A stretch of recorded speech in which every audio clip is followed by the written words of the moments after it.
கூட்டணி அப்படின்னு திமுக அங்க வைக்கிற இந்தி கூட்டணின்னு வர்றாங்க. இந்தியா கூட்டணி, இந்தி கூட்டணி, ஏதோ ஒரு கூட்டணி.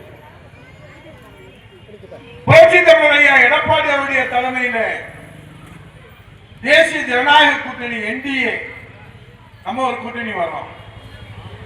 நம்ம கூட்டணியில எடப்பாடியார் முதலமைச்சர் வேட்பாளரா ஏகமனதாக ஒரு மனதாக களத்தில் நிற்கிறார். இப்ப இந்தி கூட்டணியில என்ன பிரச்சனை? காங்கிரஸ் மானம் போற மாதிரி கேட்கிறான்னு கேள்வி.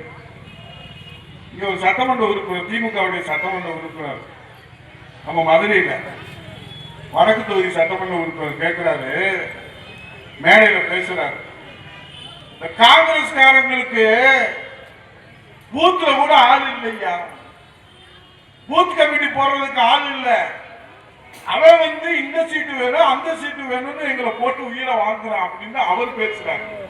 உலகம் முழுவதும் ஒளிபரப்பாச்சு. இப்போ ஒரு அமைச்சர், நம்ம முதல்வர் தொகுதி சட்டமன்ற உறுப்பினர், காங்கிரஸ்காரங்க சீட்டு கேட்டு உசுர வாங்குறாங்க அப்படின்னு அவர் பேசியிருக்காரு. அதோட தேமுதிக சொல்லியிருக்கிறார், அது ஒரு கட்சியே இல்ல. யாரு? எங்க அண்ணன் கண்ணப்ப, நம்ம மதுரைக்காரர் தான் அவரு, ரொம்ப நல்ல அண்ணன் அவரு, அவரையும் முடிச்சுருவார். இப்போ காங்கிரஸ் திமுக கூட்டணியில சுமூக உறவு இருக்குன்னு எங்க அக்கா கனிமொழி சொல்லிட்டு போறாங்க. எங்க உறவு இருக்கு? மாணிக் தாக்கூர் கேட்கிறார், ஆட்சியிலும் பங்கு அதிகாரத்திலும் பங்கு. அதுக்கு யார் பதில் சொல்றது? சொல்ல முடியல. அப்ப கூட்டணிக்குள்ள குழப்பம். வீரபாண்டி சொல்றாரு, நாங்கள் கூடுதலாக சீட்டு கேட்போம். அவர் முத்தரசன், ஆமா நாங்க கூடுதலா கேட்போம். அவர் பாலகிருஷ்ணன், மார்க்சிஸ்ட் கம்யூனிஸ்ட், அவர் சொல்றாரு, நாங்கள் கூடுதலாக சீட்டு கேட்போம். இப்போ அந்த கூட்டணிக்குள்ள பாத்தீங்கன்னா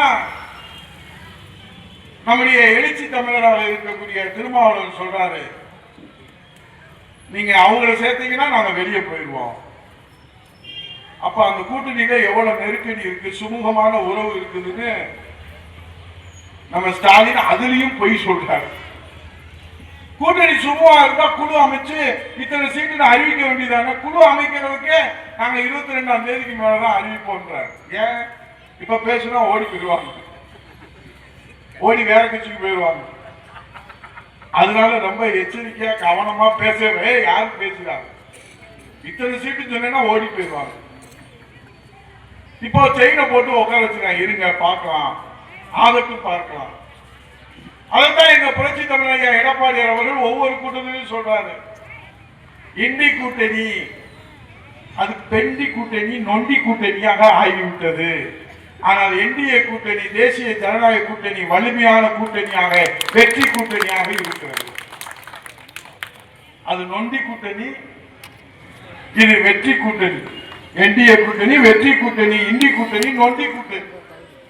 உதயகுமார் ஏதோ காழ்ப்புணர்ச்சியில் பேசுறான்னு தாய்மார்கள் நீங்க நினைக்க கூடாது. உண்மையில அதை மறைக்கிறதுக்கு தான் அவர் என்ன செய்யறாரு, ஸ்டாலின் எல்லாரையும் கூப்பிடுறான், டி ஷர்ட்டை போடுறான், கிழமையில இருந்து குமரை வரைக்கும் பிறந்த வரைக்கும் டி ஷர்ட்டை போட்டு இளைஞரணி மாநாடு இருக்கிறாரு.